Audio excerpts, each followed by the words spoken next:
This is Andi Purewal for ID Boxing. I'm joined by Frank Smith, a blinded Frank Smith at that here in Liverpool. Frank, always a pleasure. Looking very sharp today, I might add as well. How are you? Thank you, mate. I dressed myself today.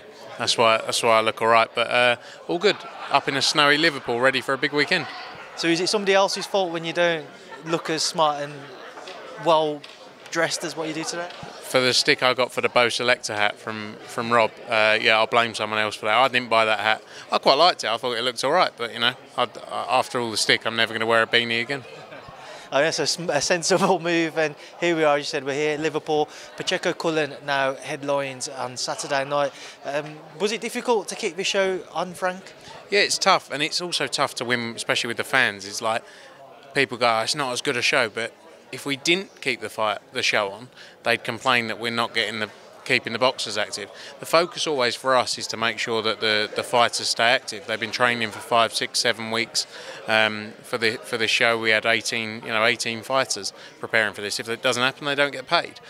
So the key always for us is to make sure it happens. And we have to thank the Zone as well for their support in helping ensure the show goes ahead.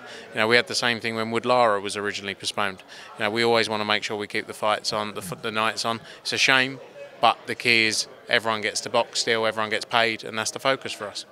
So about that headline event now in Pacheco-Cullen, Jack's a big underdog heading into it with the bookies. He's 9-1, he told me. Was that a surprise to you to see as wide as that?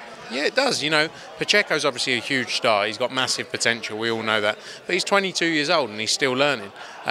This is the right fight for him. But Jack Cullen's been in some very tough fights. I think he's going to put up a real tough test for Diego Pacheco, and it was the right time for this fight as well. But yeah, he's still learning. So 9-1's a huge price from there. And obviously you got Robbie Davis Jr.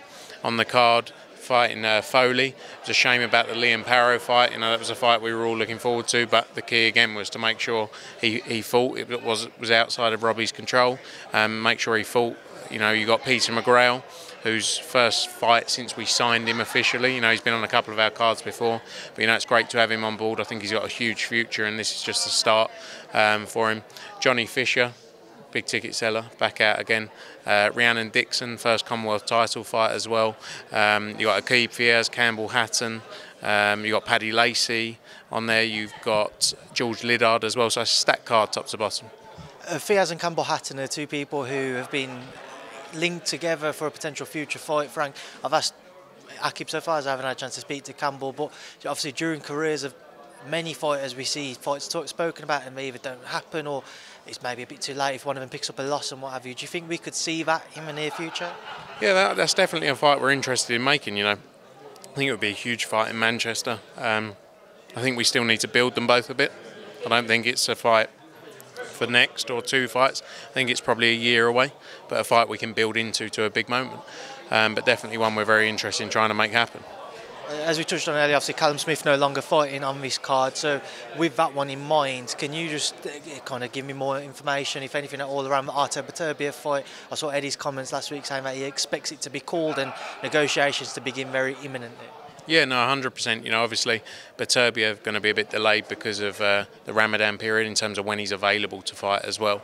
So I think the time frames play out well. I think that's a fight we're going to see in the summer for sure. Just with kind of coming back to Liverpool, you mentioned Peter McGrail's potentially being that next star. It's been a big home for boxing within the sport, certainly over in these shores recently. What's it going to be like moving forward, trying to get shows here and trying to sell them out? Obviously, you've still got the Smith brothers knocking about, but who do you see as being the next ones to continue to bring those big fights back here? I think Peter McGrail was the man. That's why we signed him. So, you look at a lot of the guys we signed, like whether it's Pat McCormack in Newcastle to build something up there, and Mark Dickinson as well, Gary Cully in Dublin, Dalton Smith in Sheffield. Looking at core markets, Galaway 5, what can we build in Birmingham as well? So, that's the focus for us, is that next step. And I think all of these guys have got the potential to build into those sell-out, arena show names. It's going to take time to build them into there, but I think they're moving a lot quicker. Peter McGrail's his 6th fight in, he's got a 10-rounder. I think he's done a couple of 10-rounders already, I think, or one maybe. Yeah, and that's the big difference now. They're moving a lot quicker into those bigger fights. So, I feel there's big opportunity there. As you say, you still got Callum Smith still around, Liam Smith after his win. So there's plenty of big fights to be made, and Liverpool's always been a great place to come for boxing, and it will continue to do so, continue to be so for a long time, I'm sure. We move forwards and away from this card. I'm sure I'm not the only one to ask you about a certain Conor Benn this week, just because we haven't had a chance to speak since all of the statements and what have you released before coming on to the Piers Morgan interview. I just wanted to get your thoughts on the WBC first, them releasing a statement suggesting that the consumption of eggs might have been the reason behind the clomiphene being in Conor's body, and then Conor releasing a statement completely denying ever mentioning eggs within his 270-page dossier. Yeah, look, I think there's various parts here. Obviously you've got the WBC. The WBC are the people who put the testing together. They essentially put in their own team of people, of experts, to review the testing, review the results and everything, and have come to their decision. Conor has also got his own investigation that's been ongoing, and that information's been provided as well. But I think. A lot of people asking about like the Piers Morgan interview. I think it's hard. You got a 25, 26-year-old guy who's been through possibly one of the toughest times you could ever imagine. Something I hope I never have to go through, you never have to go through. And, none of us can quite understand what that's like to have been through what he's been through. People can judge the way he reacts to things, the way he reacts to questions, or, all these things. But you can't quite comprehend what it's been like for him. The key and the focus in his life since this has happened has been to clear his name. There's been many ways he could have found easier ways out of this. He decided to focus on clearing his name. His name's now clear. He wants to focus on getting back to boxing. There's always going to be people questioning this, that. People will always have their view of him now. And I think it's hard to change that, even regardless of how much information can come out. The reality is he's been cleared to box. But I think I'm not an expert in this field, just like you aren't, just like 99.9% of the people commenting on it are. But people who are specialists within that field have come up with their own conclusions. And that's, it's hard for me to comment any further on that, because I don't know, I can't read I read the 270-page document. There's a lot of it I don't understand, because it's not my world. So. On the back of the interview with Piers, a lot of people felt that Conor didn't come out of it in the best of lights. How much advice or involvement, whether it be Matchroom or yourselves, what advice has Conor been given around this all? Because it doesn't seem like his image has been improved throughout any of this, and especially on the back of that Piers Morgan interview. Again, it's a very hard thing to, because we don't understand what he's going through. We can't always give it, we give him our advice, but it doesn't mean he has to take it. And many people give their advice, but he's the only one who knows what he's been through, and his feelings, and how he's going to react to certain questions and what people ask him. Again, has he dealt with everything exactly the way I think, or said the right things every time? Maybe not. But again, none of us have been through that situation, so I can't sit here and say you did this wrong, you did that wrong. He's dealt with a very hard situation, and now he's focused on getting back in the ring.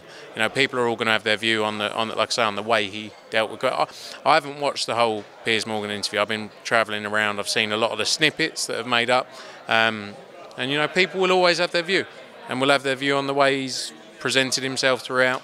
And yeah, again, but there's one thing you have to understand, is that what's always been at the forefront of his mind is clearing his name.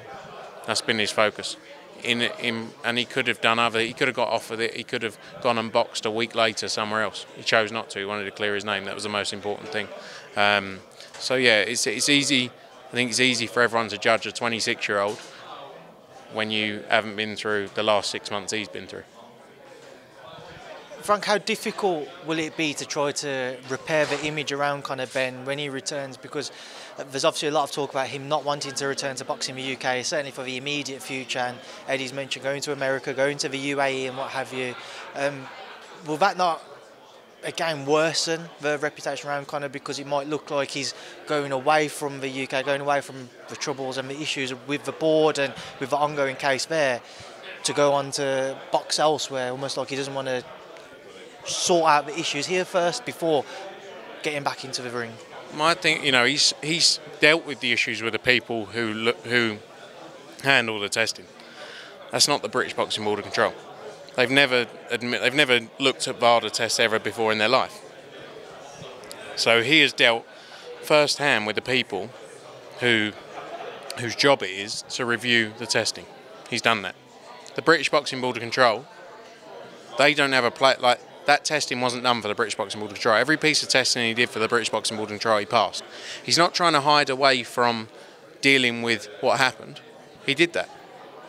And the British Boxing Board of Control, they don't accept VADA testing. They never have. And you also have to understand the way they dealt with certain things, with the misdemeanor charge, or, you know, misconduct charges, sorry. They didn't even give him the opportunity. You know, like, if he went through, my thing is, if you go through a 6-7 month process and then you go, all right, fair enough, okay, you're guilty, you're innocent, whatever it is, and we charge, fine. But they called him in and they tried to fine him. So he already in his own mind has a feeling towards the way the board are positioning it and treating him. He's dealt with the case at hand with the people involved, and they've cleared him.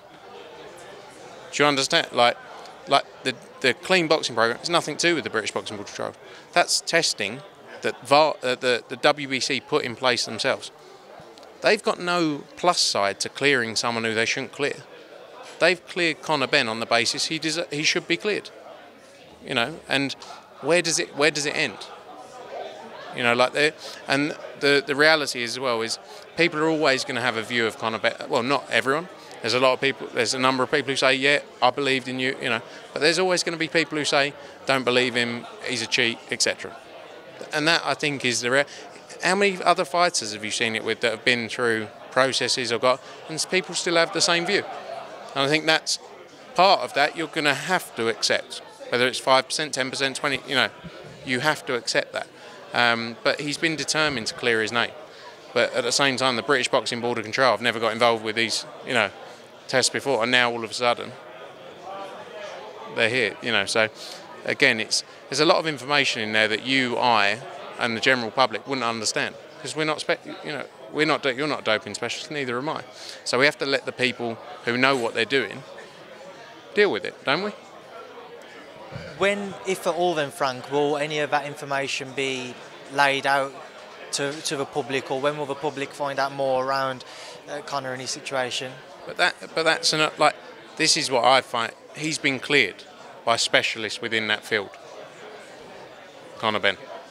So, like, how many other things go on day to day, and like where you don't get a full report to the public? Like, he's been cleared by people who know who are paid to do that job, not by you or I to review a 200-page. If I reviewed the 200-page document, I might not understand most of it, so I can't take a view on it.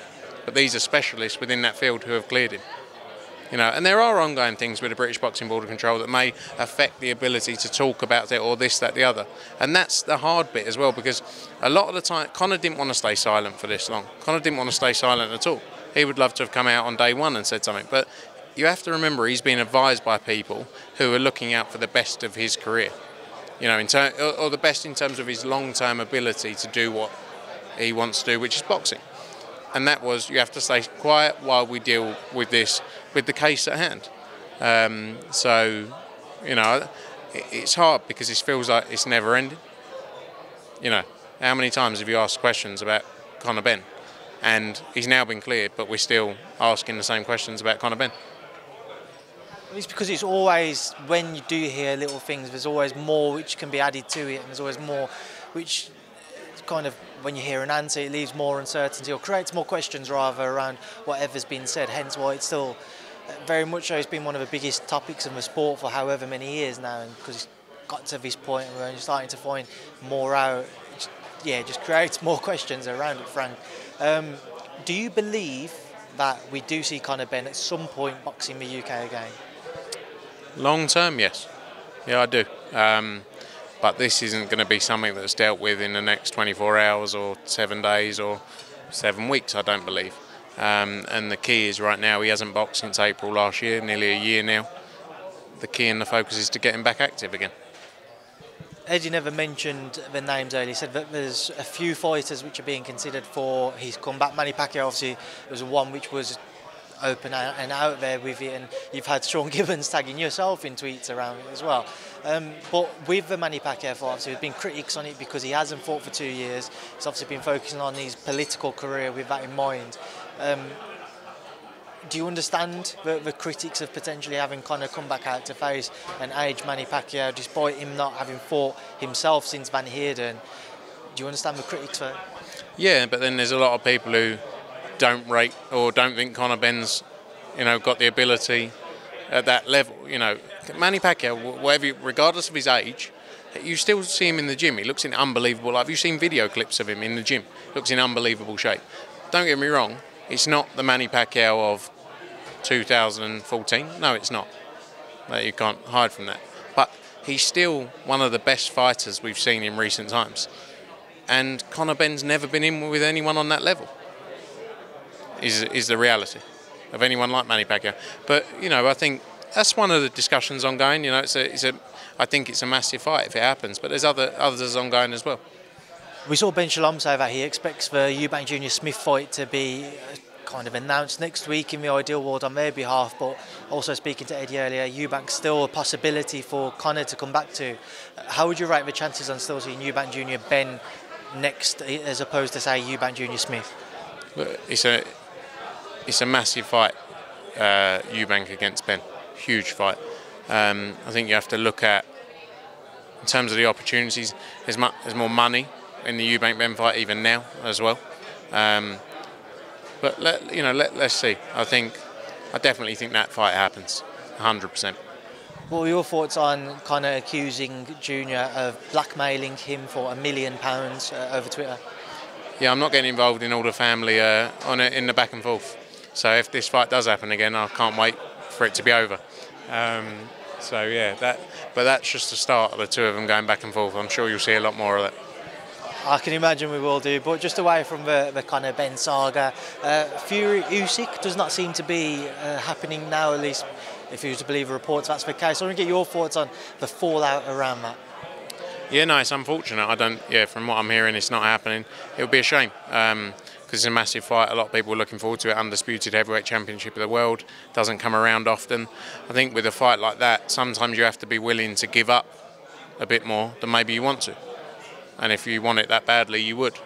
It's like I say, it's a big shame if it doesn't happen, because it's a massive fight, and it's a shame for the sport.